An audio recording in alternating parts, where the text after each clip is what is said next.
Hello everyone, welcome to my YouTube channel Pravit Shikha. आज की video में हम पढ़ेंगे रिकरिंग डिपॉजिट क्या होता है, मतलब जिसको आरडी भी बोला जाता है। बैंक्स में हम सभी लोगों ने ये सुना होगा आरडी टर्म को, है ना। आरडी क्या होता है, आरडी क्या होता है, बट लेकिन किसी को भी पता नहीं होता है। बहुत कम लोगों को आरडी के बारे में पता होता है, ज़्यादातर लोगों को एफडी के बारे में पता होता है, जिसको फिक्स्ड डिपॉजिट कहा जाता है। तो हम अपनी वीडियो स्टार्ट करते हैं, बट लेकिन वीडियो स्टार्ट करने से पहले आप मेरे चैनल को सब्सक्राइब कर देना और बेल आइकन को प्रेस कर देना, ताकि मेरी वीडियोस की सारी नोटिफिकेशन आपके पास जल्दी से जल्दी पहुंच जाए। तो अब हम अपना टॉपिक स्टार्ट करते हैं कि आरडी होता क्या है। बेसिकली रिकरिंग डिपॉजिट बोलते हैं किसको, आरडी को।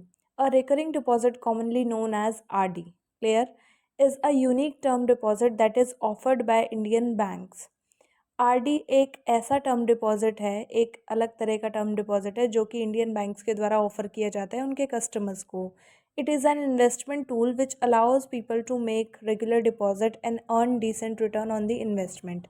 ये एक इन्वेस्टमेंट टूल है, मतलब इसके अंदर इन्वेस्टमेंट की जाती है जो लोगों को अलाउ करती है, ठीक है, कि वो रेगुलर डिपॉजिट्स कर सकते हैं, अपनी मर्ज़ी के हिसाब से कभी भी डिपॉजिट कर सकते हैं और इन्वेस्टमेंट के ऊपर डिसेंट रिटर्न, मतलब रिटर्न्स अर्न कर सकते हैं।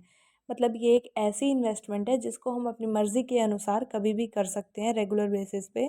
ऐसा नहीं है कि फ़िक्स कर दी जाए, रेगुलर बेसिस पे कर सकते हैं। और हम क्या अर्न कर सकते हैं उसके बदले, रिटर्न अर्न कर सकते हैं।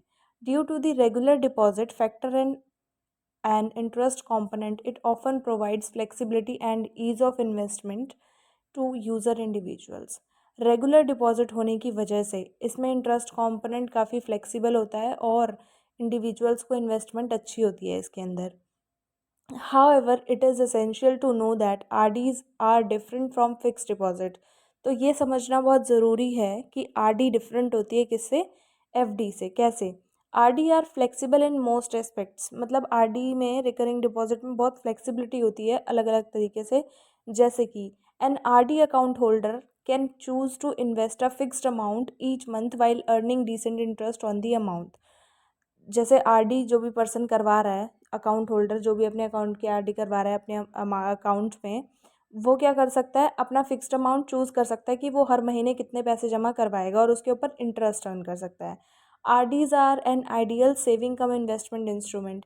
आरडी क्या होती है, बेसिकली ये सेविंग कम इन्वेस्टमेंट मानी जाती है, इन्वेस्टमेंट का इंस्ट्रूमेंट माना जाता है। Most major banks in India offer recurring deposit accounts with a term that often ranges between 6 months to 10 years.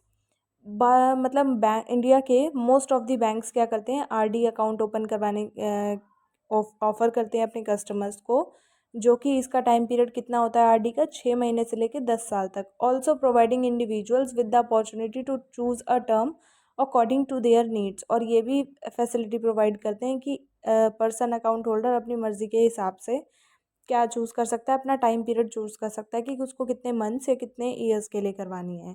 However the interest rate once determined does not change during the tenure. But लेकिन जो interest rate एक बार बता दिया जाएगा, वो एक time period के दौरान चेंज नहीं होगा, वही चलेगा ऑल द टाइम जब तक मेच्योरिटी नहीं होती है। The individual will be paid a lumpsum amount which includes the regular investment as well as the interest earned. और अकाउंट होल्डर को जब उसकी मैच्योरिटी हो जाएगी, ख़त्म हो जाएगी आरडी का टाइम पीरियड, तो उसको इन्वेस्टमेंट का अमाउंट मिलेगा और इंटरेस्ट मिलेगा उसके बदले।